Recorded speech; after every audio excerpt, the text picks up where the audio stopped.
బాబు July 7 నుంచి ఉత్సవాలు మొదలవుతున్నాయి. ఈసారి ఉత్సవాలు బ్రహ్మాండంగా ఉంటాయంట. Free gifts and free gold coins ఇస్తారంట. అదే ఉత్సవం కళ్యాణోత్సవం జూలై 7 నుంచి 10 రోజులు మాత్రమే. Annual sale, making charges discount, free gifts, free gold coins. అరే బ్రహ్మాండమైన ఉత్సవం. రియల్ ఎస్టేట్ పై అనుమానాలా? రియల్ ఎస్టేట్ లో సమస్యలు ఎదుర్కొంటున్నారా? రియల్ ఎస్టేట్ అంటే భయపడుతున్నారా? రియల్ ఎస్టేట్ రంగం పట్ల సందేహాలా? రియల్ ఎస్టేట్ గురించి తెలుసుకోవాలనుకుంటున్నారా? అయితే ఈ షో మీకోసమే. రియల్ ఎస్టేట్ రంగంలో అపార అనుభవం కలిగిన ప్రముఖ విశ్లేషకులు ఎన్ఆర్ రావు గారితో రియల్ ఎస్టేట్ పల్స్ ప్రతి శనివారం ఉదయం 8:30 మరియు ఆదివారం ఉదయం 9:30 మీ సందేహాల నివృత్తి కోసం, మీ సమస్యల పరిష్కారం కొరకు సంప్రదించవలసిన email ID metrorealestateHOD@gmail.com. WhatsApp number 9848038375.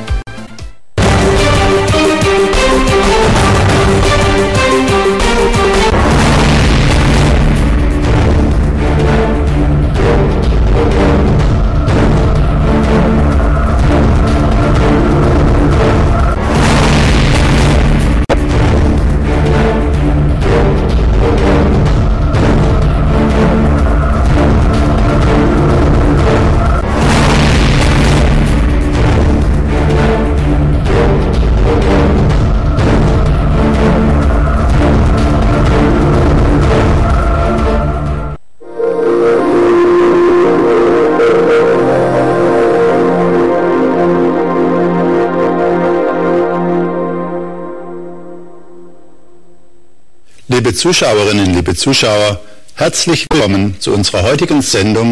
Dear viewers, dear listeners, welcome to our program for today entitled Socially Acceptable Lies. Perhaps you're wondering what's behind this unusual title. Everyone understands what a lie is. A lie is the opposite of the truth, so it is the untruth, particularly when this untruth is deliberately spread or when it's deliberately not corrected. According to the definition of the German dictionary, Duden, socially acceptable means decent, fitting into the framework of society, enjoying a somewhat good reputation. So, at first glance, a socially acceptable lie is a contradiction itself, because it would mean that a lie or a fraudulent statement is not only tolerated in society, not only viewed as normal, but even enjoys a good reputation at that. Is such a thing possible at all? Is there such a thing in our society? Have we become so accustomed to some statements and reports that we no longer even question their truth, although, at a closer look, a bare-faced lie is behind it? And so, are there socially acceptable lies in our society? To find this out, in our program today, we want to direct our view to an event that took place at the end of May 2017. We want to compare the substance of the reports, of the statements on this event, with the facts that are available to anyone. On May 24, 2017, the Pontifex of the Catholic Church granted an audience at his residence in Rome to the American President Donald Trump. The headlines of the media read, "The weapons salesman on the way to the Pope. Billionaire versus the Pope of the poor. Real estate billionaire meets the Pope of the poor.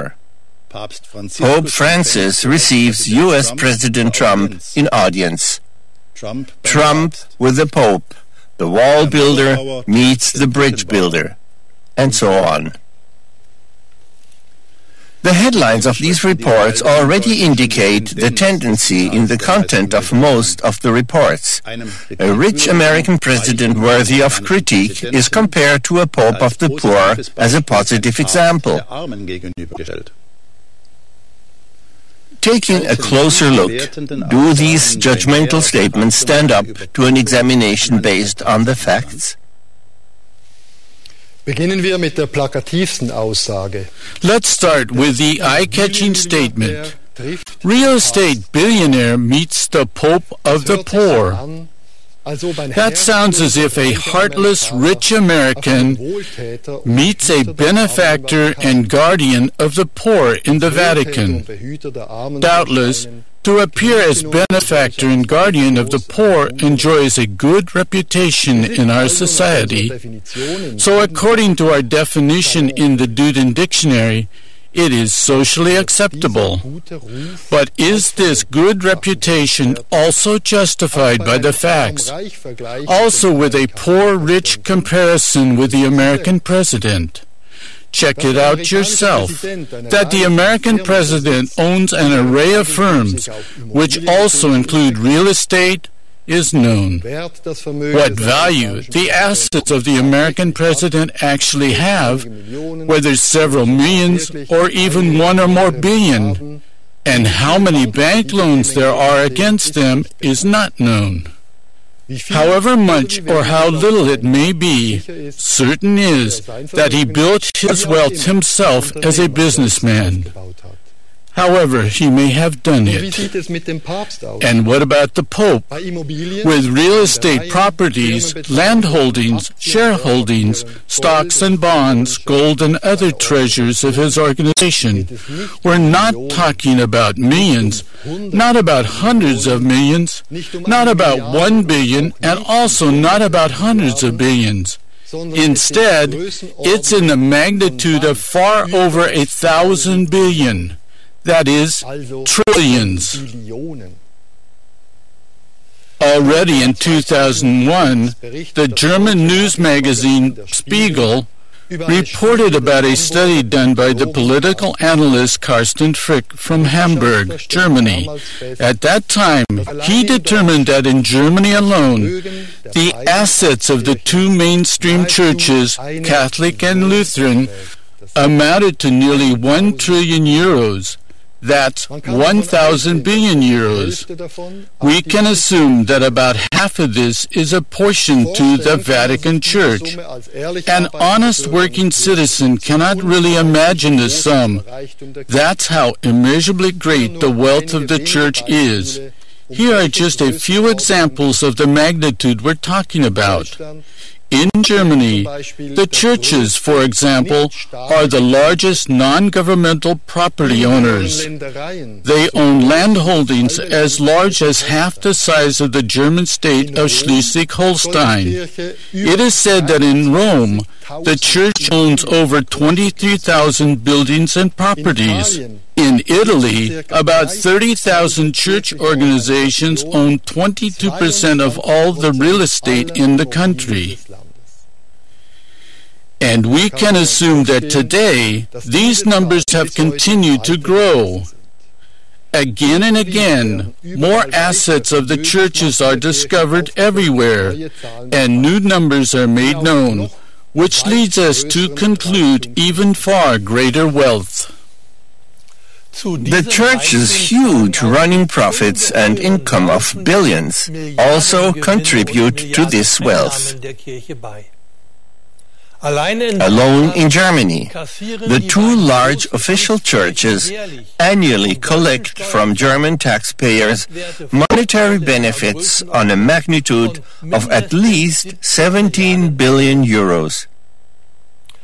In addition, ongoing church taxes amounting to another 10 billion annually are added to that, as well as the income from state-financed church social facilities of 50 billion annually and much more. In terms of the Pope, we can say the following. We will never learn how large the immeasurable wealth of the Vatican and of the Pope really is, because the money and the properties are distributed over countless sub-organizations which are controlled by the Vatican and whose assets no one beside it knows. because it's kept from the government supervisory authorities and administered behind high walls, and the documents are kept shut in secret archives. The wealth of the Roman Church is one of the many carefully guarded secrets of the Vatican, which also include the so-called papal secret as something particularly kept secret. Nevertheless, without much effort, we can at least get a superficial impression in the social media of how immense and widely branched the Vatican's properties and assets are, along with its sources of income and that of the Pope personally. And then it becomes totally clear that when compared to his counterpart in the Vatican, the American president is really quite a poor fellow. If one had wanted to focus on the phenomenal wealth of one of the conversation partners, then the pertinent headline for the meeting in the Vatican should not have been "Real estate billionaire meets the Pope of the Poor," but rather "Credit billionaire meets greatest real estate tycoon," or something like that. By the way, that both conversation partners also saw it that way can be assumed, because it was the American president who had to seek the favor of an audience in order to be allowed to pay his respects to the Pope, and not vice versa.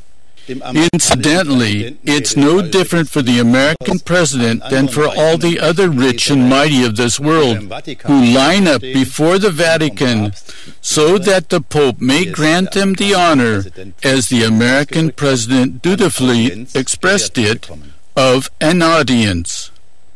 With this, the American president takes into account the claim by the Vatican and the Pope, what was written in 1302 by the Pope at that time, Boniface VIII, in the bull Unam Sanctum, with the words, "We declare, state, and define that it is absolutely necessary for the salvation of all men that they submit to the Roman Pontiff. His authority is divine." By the way, until today, this Vatican claim to absoluteness is unchanged, because according to the Vatican self-image, popes are infallible. As we can see, with their visits and submissive gestures, the rich and mighty comply with this demand of the Vatican leader until today. It is certain that regarding the wealth of the Vatican and its popes, we've merely touched the tip of the iceberg. And we haven't even dealt yet with the question of how one single organization could attain such astronomical wealth on many continents, an organization most of whose functionaries do not, like other citizens, pursue a normal work or gainful employment in the sense of ensuring the necessary livelihood of a nation. In terms of the origin of the wealth, we could point to historical facts such as the Crusades, Inquisition, and witch hunts, persecution, exploitation, and eradication of dissidents, of persons or peoples, to deceptions like the invention of the Constantine donation, to the selling of indulgences or offices, as well as the many ways of the churches to gain possession of land, gold, and other wealth.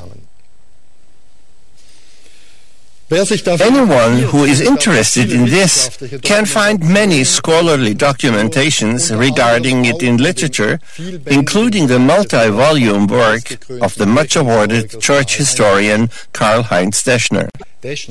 Deschner once summarized the essence of his research in a brief statement which until today has never been disallowed or refuted. It states, "After intensely studying the history of Christianity, I know of no organization in antiquity in the Middle Ages, and during the present time, including and especially the 20th century, that at the same time is so long, so continuously and so terribly burdened with crime as is the Christian Church, particularly the Roman Catholic Church. But let's get back to the initial point of our program entitled Socially Acceptable Lies. Since we have clarified where the excessive wealth is concealed, the further question arises, what does the head of such an unimaginably stinking rich organization have to do with the poor? Have you ever experienced or heard that the Vatican or the Pope himself has ever given more than alms from his immeasurable wealth? For example, to make amends to the descendants of the persecuted and murdered peoples in Central and South America, whose purloined gold treasures can still be seen today in the church's magnificent buildings, or are hoarded in the secret treasure chambers of the Vatican. Or to the descendants of the many other peoples of this earth who were robbed, exploited, and partly eradicated by Catholic conquerors? No, nor have we. We don't mean the many gifts of the heart from people of the common folk who earn their living with honest work and are willing to give some of it to the poor and needy or to help with personal effort. What we mean are the religious conglomerates themselves, with their functionaries and officials, the clergymen, the priests who annually pocket billions upon billions at the expense of the working population and the taxpayers, and, in addition, sit on an immeasurable wealth accumulated over the course of centuries in dubious ways.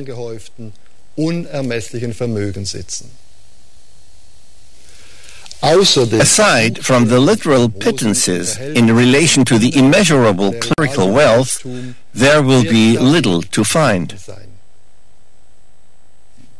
How can anyone believe that someone who sits on one of the greatest fortunes of the world, and who from this fortune distributes at most pittances in relation to his assets and income, even though billions of people are suffering need and millions of people are starving, is a man of the poor?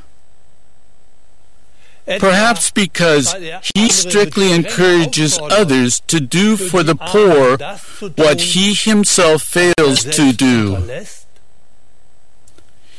In any case, that's how it sounds when the Frankfurter Allgemeine newspaper writes about Trump's audience in Vatican.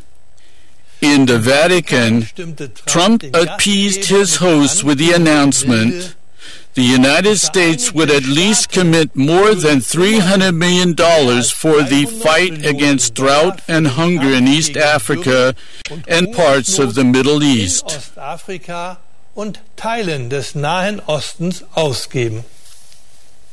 Here, a question from the American president to the Pope would have been in order. And what are you and your power conglomerate doing for the poor and starving of this world?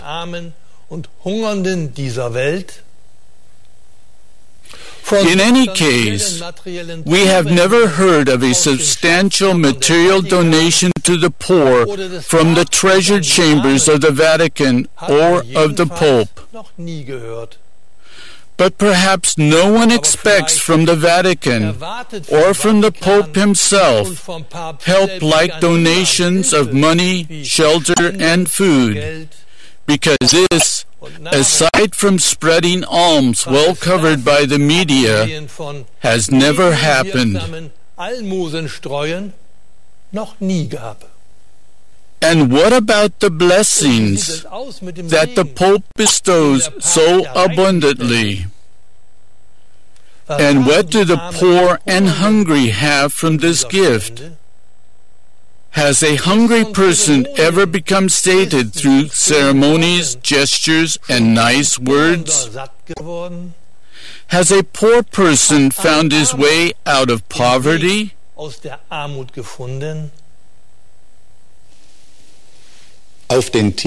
of the already mentioned headlines, "The Wall Builder Meets the Bridge Builder," hints at the Pope title Summus Pontifex, or Pontifex Maximus, translated as Head Bridge Builder. This headline is supposed to suggest that in contrast to the American president, who builds separating walls, the Pope builds connecting bridges.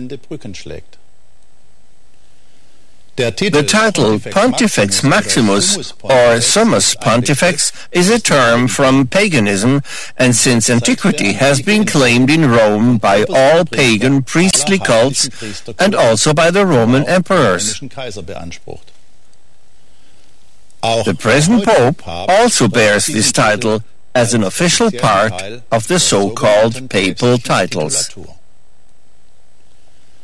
That under this title, popes do not build bridges, but until recently have carried out countless wars and the persecution and eradication of dissidents, is a well-known historical fact, and is minutely documented by the previously mentioned scholar Karl-Heinz Deschner in his comprehensive multi-volume work of research. Instead, the popes have established separating walls, symbolized by the high external walls behind which church leaders seal themselves off everywhere, and which everyone can imagine for himself around Rome and in the Vatican. Or the many high walls and fences worldwide to keep people away from the church properties. The external walling off, the visible external demarcation, corresponds to the insurmountable inner walls that the dogmas of the Vatican institution have adamantly and unalterably set up against all others. Anyone can read this for himself in the documents of the Vatican Church, for example, in the collection of dogmas by Joseph Neuner and Heinrich Gross, the teaching of the Catholic Church as contained in her documents, or in the compendium of creeds, definitions and declarations on matters of faith and morals by Heinrich Denzinger and Peter Hühnermann. The central statement of the Vatican claim to absoluteness, as it is expressed under margin note 1005 by Joseph Neuner and Jacques Dupuis, reads, "The Roman Church firmly believes, professes, and preaches that no one remaining outside the Catholic Church, not only pagans, but also Jews, heretics, or schismatics, can become partakers of eternal life, but they will go to the eternal fire prepared for the devil and his angels, unless before the end of their life they are joined to it," meaning the Church. The Vatican Church always adheres to this unalterable axiom, and it must do so based on its own unalterable guidelines. Anyone who, based on public statements from the Vatican, believes that something or other has changed in substance there due to a new convention of speech or another choice of words does not know the Vatican Church's axioms and dogmas. These axioms and dogmas cannot even be changed, because according to the Church's dogma, they are infallible, just like their papal authors are doctrinally infallible. That's why the leaders of the Vatican can indeed verbally behave and appear in public differently than their predecessors, but they cannot do differently and have never done so. So when, for instance, a newspaper writes about the meeting in the Vatican, the weapons seller on the way to the Pope, thus referring to the Pope's criticism of the American president because of his weapons deals with Islamic monarchs, then no moral opposites are meeting here, as the headline perhaps may suggest. For the millennia-old history of the Roman Vatican, right into our time, shows that the Vatican has never had an aversion to arms, but on the contrary, condoned them and has blessed countless numbers of them, often even on both sides of hostile countries at war with one another. If you really want to know what the moral of the Popes truly is, then read its dogmas and axioms, particularly if you don't believe that it's still so today. Then read the dogmas. As stated, the unchanged binding doctrine of the Vatican Church can be read in the previously mentioned books by Neuner and Ross and Denzinger and Hunnermann. Wars and armed force are expressly declared there as morally permissible exceptions or so-called last resorts, with devastating consequences for millions of innocent people right into the recent past. For centuries, in disputes of war, Catholic morally permissible exceptions or last resorts have cost the lives of millions upon millions of people, children, women, and men. Cruel Catholic hate preachers like the Abbot Bernhard from Clairvaux, who called for thousandfold murder and manslaughter during the Crusades, are venerated in the Pope's Church as saints. These violent acts are frequently committed with arms from weapons factories of so-called Christian, also Catholic, church members. Dear viewers, dear listeners, this may correspond to Catholic doctrine, but it has not the slightest thing to do with Jesus the Christ. And anyone who takes a close look can easily recognize that the head of the church institutions surrounds himself with a troop of arms-bearing men, his own guard, and the Carabinieri made available by the Italian government free of charge.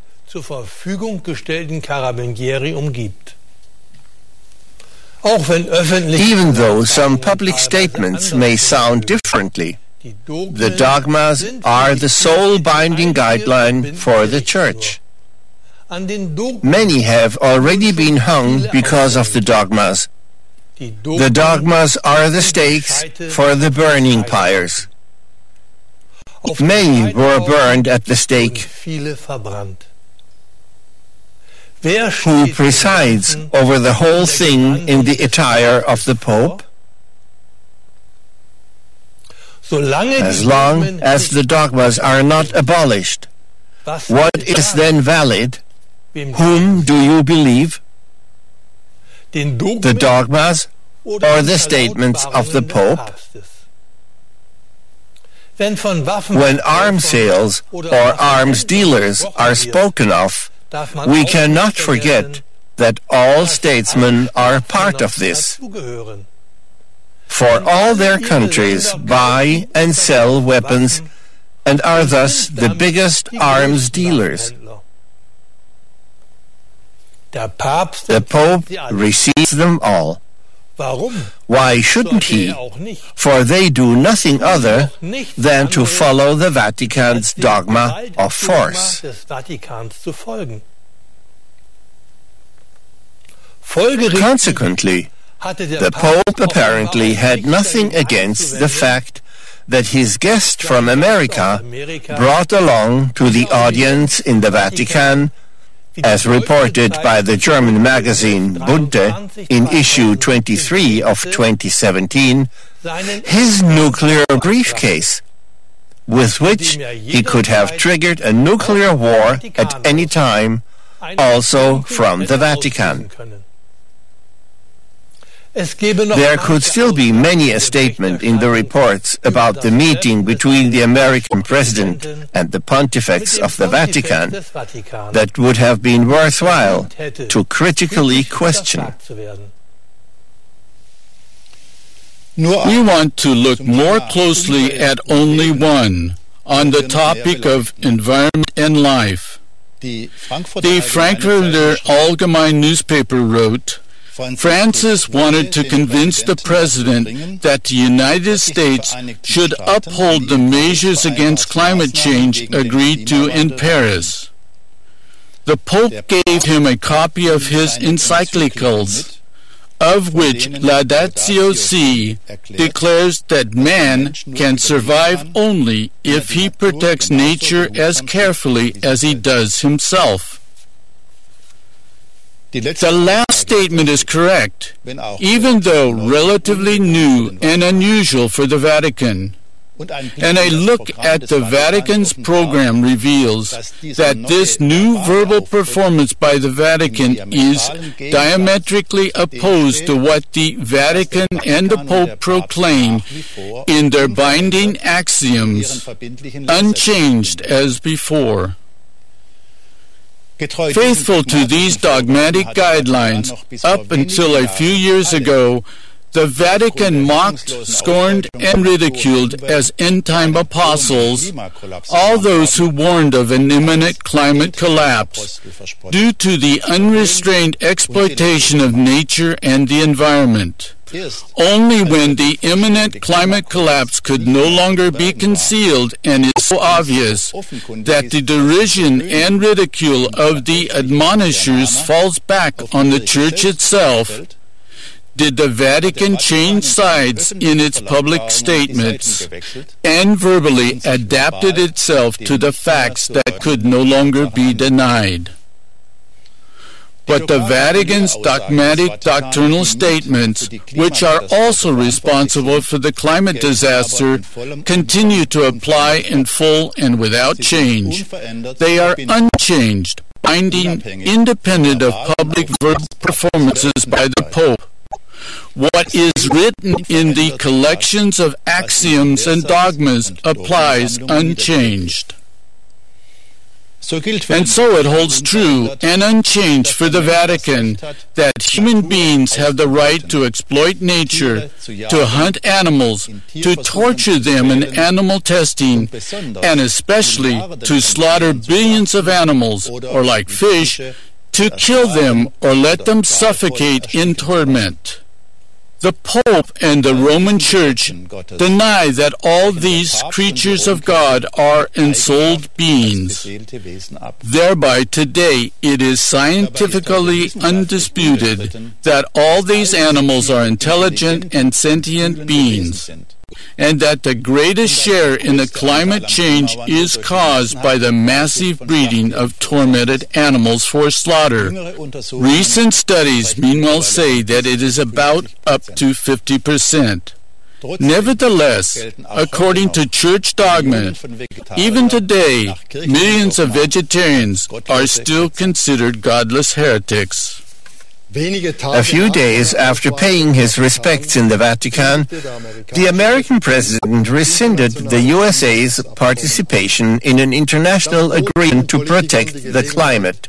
This gave many politicians the opportunity to grandstand in the slipstream of the Vatican as moral apostles and climate protectors, even though they themselves and their countries, again totally in harmony with the official Vatican ideology, wage an unbridled war of destruction against Mother Earth and creation, and are thus part of the treacherous murder of Mother Earth, particularly of the treacherous murder of animals.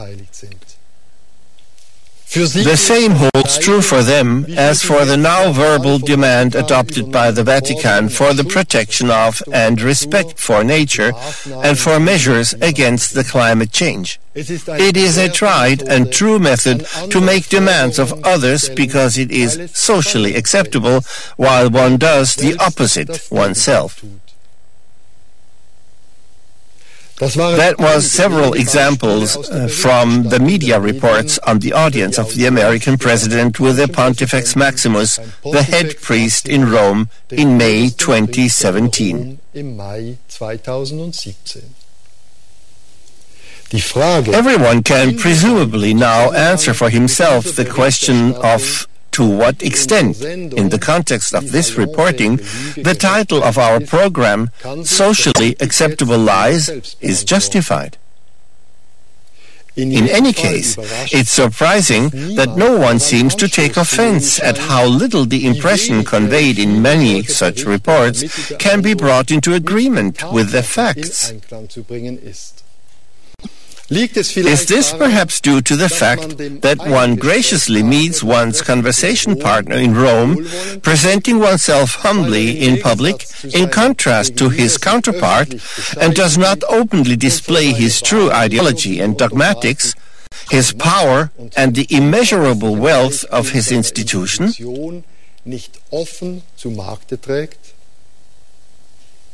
Or is it because of the use of the word Christian for himself and for his power conglomerate to convey the impression that they walk in the footprints of Jesus the Christ, of the Son of God, of the highest being to ever go over this earth in the form of a human being, and who in the Western world is considered the symbol of the highest moral integrity and divine perfection? Then, within the framework of our program today, the following question would be appropriate. Is this socially acceptable, positive, that is, appropriate for society, impression based on facts, that is, on the truth, or is it merely a pretext and thus the opposite of the truth? It's really not so difficult to answer this question, and each one can quite simply decide for himself. To this end, no one is dependent on the opinions or claims of others. Above all, not of so-called theologians or priests, pastors or padres, or however else the scribes call themselves, all of whom spread different theories. Simply compare what Christ, as Jesus of Nazareth himself, said and lived as an example, with what those who call themselves Christian teach and live as an example. Regarding the Vatican Church, you can do all this based on its own documents and the Bible of the churches. The churches teach that their entire Bible is allegedly the pure and thus the true Word of God. At the beginning of our program, we dealt with the immeasurable wealth of the power conglomerate of the Vatican. Is this wealth Christian? What did Jesus of Nazareth say about this? Jesus of Nazareth never taught anything about organizations or power conglomerates, nor did he teach to accumulate wealth. He taught, "It is easier for a camel to go through the eye of a needle than for a rich person to enter heaven." Actually, this already answers the question of whether the Vatican or the Pope can be Christian. But let's look further. The Pope is not only immeasurably rich, he also has the rich of this world pay homage to him. And the Vatican insists on being able to appear as a state at the United Nations. What did Jesus of Nazareth teach?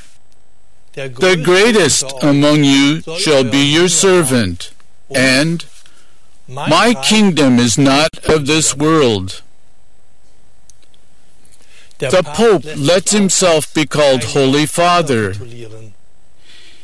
Even his custodians of faith also call themselves Patre, meaning Father. What did Jesus of Nazareth say about this? "And call no one on earth your father, For you have one Father, who is in heaven, and you shall not be called Master or Rabbi, for one is your Master, Christ.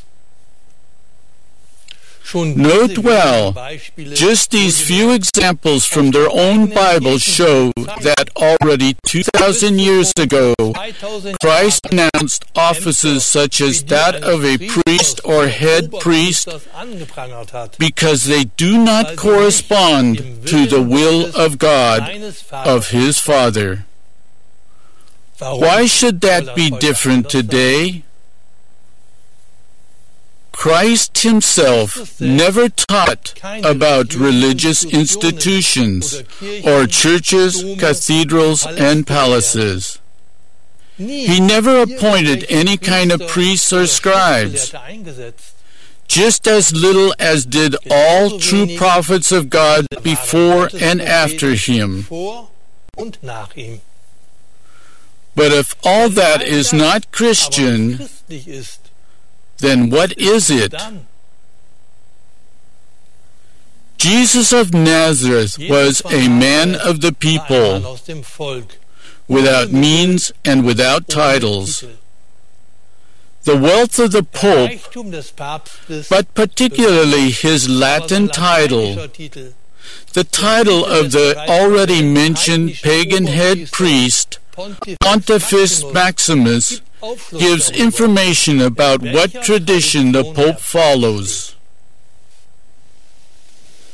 Was Jesus von Nazareth über Religionsverwalter, What Jesus of Nazareth said about custodians of religion, about representatives of priestly religions, leaves nothing to be desired concerning clarity and unambiguity. He called them serpents and brood of vipers, and compared them with whitewashed tombs, which outwardly appear beautiful, but within are full of dead bones and all uncleanness. And he said to them, Ihr seid von dem Vater, dem Teufel, und nach You are of your father the devil, and your will is to do your father's desires. Anfang an und ist He was a murderer from the beginning, and does not stand in the truth, because there is no truth in him. so redet von seinem eigenen. When he lies, he speaks out of his own character, for he is a liar, and the father of lies. Jesus klagte die Priesterkaste und ihre Väter auch an wegen der Verfolgung und Ermordung. Jesus also accused the caste of priests and their forefathers for persecuting and murdering the true prophets of God. All prophets of God were, like Jesus of Nazareth, persecuted and many of them murdered, because just like Jesus of Nazareth, they taught the one God of love and gave the people an understanding of the laws from the kingdom of God, as we can deduce from the words of Jesus of Nazareth to the Pharisees. I have not come to abolish the law or the prophets, but to fulfill them. Just like Jesus of Nazareth, all of God's true prophets before and after him always exposed the caste of priests of their time using clear and definitive words. The prophets of old themselves have already clarified why there is, nevertheless, along with partial truths written in the scriptures of the caste of priests, many an untruth, and who is responsible for this. And astoundingly, this can even be found in the priestly sources in the Bibles of the churches still available to be read today. So the following words have been passed down there from God's prophet Jeremiah. How can you say, "We are wise and the law of the Lord is with us"? But behold, the lying pen of the scribes has made it into a lie. Father of lies, lying pen of those who wrote the priestly sources, lies from priests for 4,000 years, all documented in the Bibles of the churches. Has anything changed in the caste of priests during the past 2,000 years regarding what Jesus of Nazareth denounced? For example, with the Roman Church?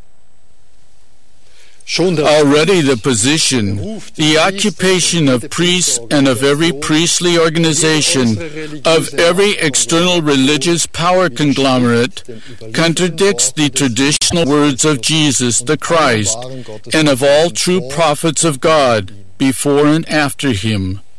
This holds true all the more concerning the doctrines and deeds of these institutions and their leaders. Jesus the Christ taught no ritual, not one single rite, not ceremonies, not sacraments, not relics, not saints and the veneration of them, not excellencies and reverence. Briefly said, nothing from all that is tradition and dogma in the cult religions since the time and in the spirit of Baal. If Christ did not teach such things and live as an example of them, they cannot be Christian either. Christ, the Son of God, the free Spirit, taught about the loving Father and the commandment of love for God and neighbor, of absolute peaceableness, and set an example of all this until his murder at the instigation of the priests. The 10 Commandments of God, given through the prophet Moses, are part of his teaching, which he deepened further in his Sermon on the Mount. The preservation of creation, of all life, and the commandment, "You shall not kill," are part of this teaching. Anyone who teaches a vengeful God and an eternal damnation, who allows or condones killing, or even orders it himself, who justifies violence and wars and practices them himself, is against the divine laws and against the teachings of Jesus the Christ. He is not Christian, however many seemingly elaborate theological phrases he may propound to embellish his merciless and belligerent cast of mind with supposedly good intentions. The same applies to the countless cruel deeds that, under the dogmatism of the Roman Church, of the Roman institution and its Pope, have left behind in history a cruel and bloody trail of destruction. None of it is Christian. It would take hours to point out all the contrasts between the teachings of Jesus of Nazareth and the doctrine and deeds of the Vatican and its popes. But even our brief comparison, which anyone can easily comprehend for himself, offers enough points of reference to answer the question of whether the use of the label Christian by the Vatican institution and its popes is justifiably a subject matter for our topic of today, socially acceptable lies. Perhaps you've already had some thoughts about such counterfeiting.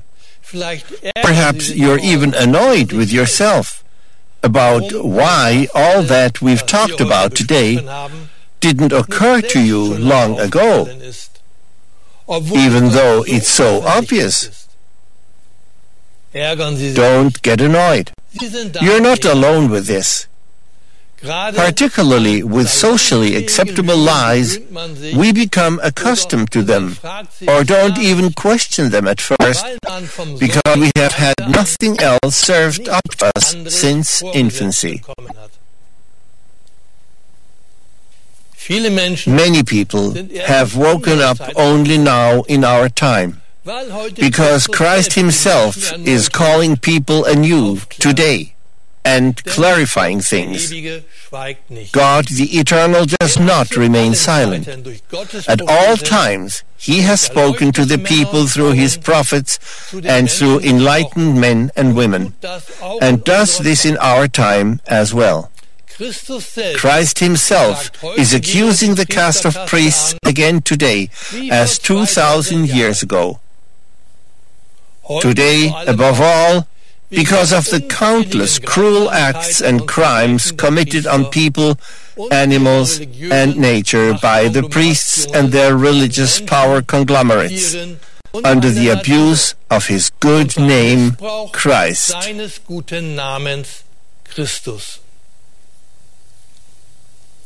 If you still cannot decide to what extent the label Christian for clerical priestly institution fits with the title for our program, Socially Acceptable Lies, then in conclusion, may we give you one more help for a decision.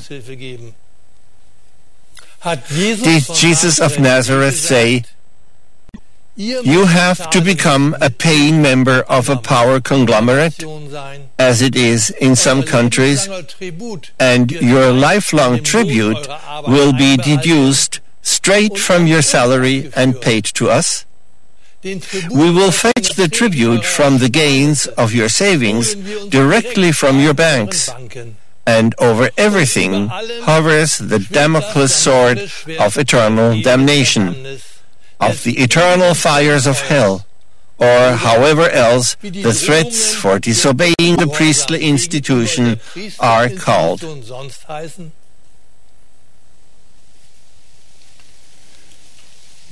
You will hear or read nothing of the like from Jesus the Christ.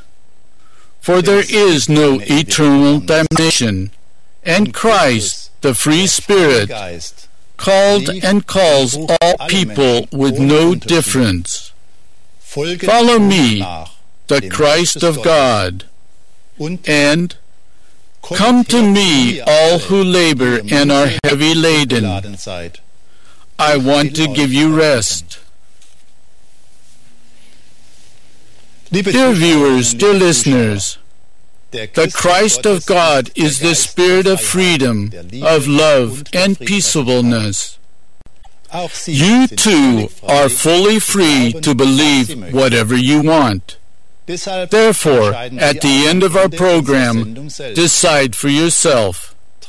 Do the multi-billion power conglomerates rightly bear the label Christian, or is this label Christian a socially appropriate, fraudulent label, one enjoying a good reputation, that is, a socially acceptable lie according to the dictionary definition presented at the beginning of our program? For today, we thank you for your attention and take our leave of you. We wish you all the best. Until next time, and greetings in God.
We are very glad to frequently receive letters from you, dear viewers at your televisions and dear listeners at your radios. Many people feel themselves addressed by the free spirit and tell us that they wish for a community in which they can talk about the contents of our programs among like-minded, spiritually interested people, or in which they can watch the many different programs together. Our experience is that a small circle of people meeting in private, a small prayer circle, often brings out the best spiritual atmosphere, where each person can express in a totally free and informal way whatever moves him at the time, and where he can take the pending steps that lie before him in a totally free way. According to experience, spokespersons very quickly establish themselves in larger communities, who can then practice their all-too-human influence on the community with their concepts and opinions, like a priest or scribe.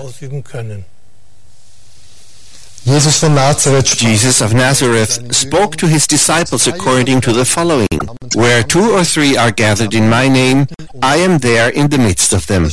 He did not speak of spokespersons or priests whom one should follow. He, Jesus of Nazareth, taught us, "Follow me." The people who want to follow him orient themselves to the 10 Commandments of God given through Moses and to the Sermon on the Mount of Jesus of Nazareth. The Christ of God is the free spirit in God, our Father. We people need no intermediaries to meet God, for God dwells in us, and each of us is the temple of God. That is the teaching of Jesus of Nazareth, of the Christ of God, who became the Redeemer of all people and souls on Golgotha. God, the Eternal, sent us his prophets, his bearers of the word, so that we people can recognize the lawful principles of life, the truth from the heavens, and practice them in our daily life, step by step. For this, there is no need, as mentioned, for spokespersons.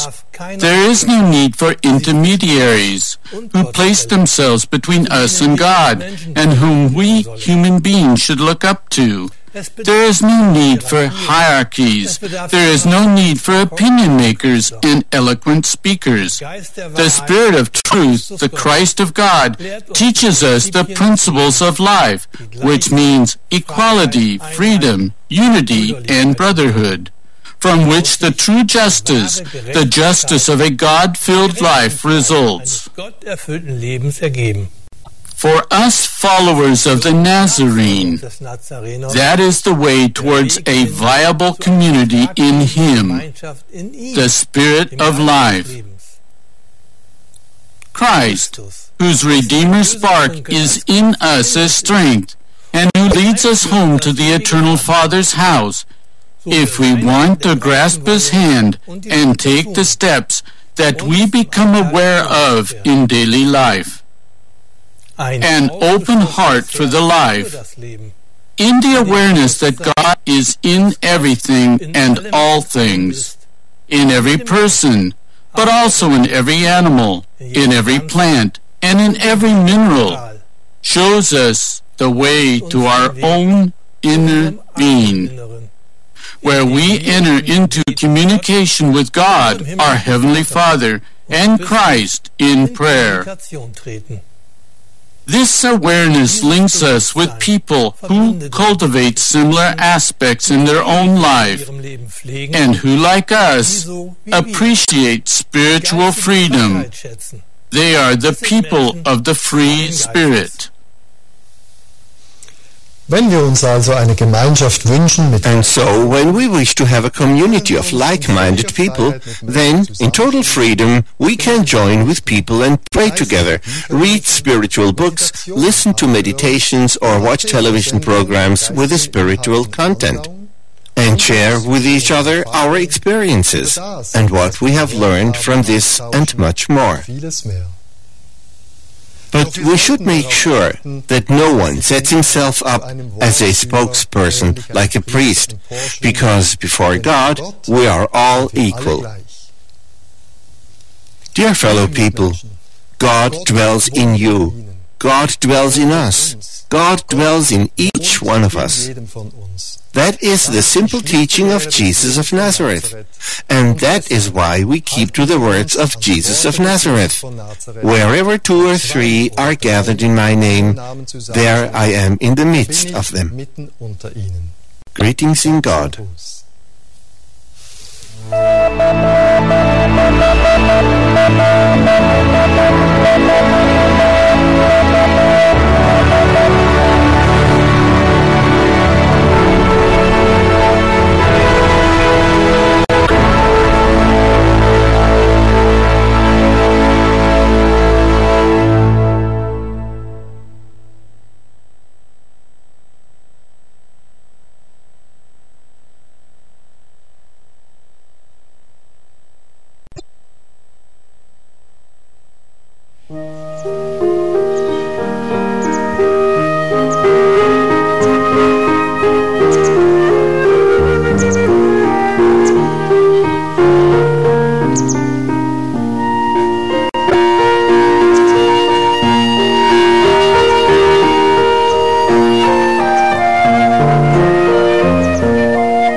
Babu July 7 నుంచి ఉత్సవ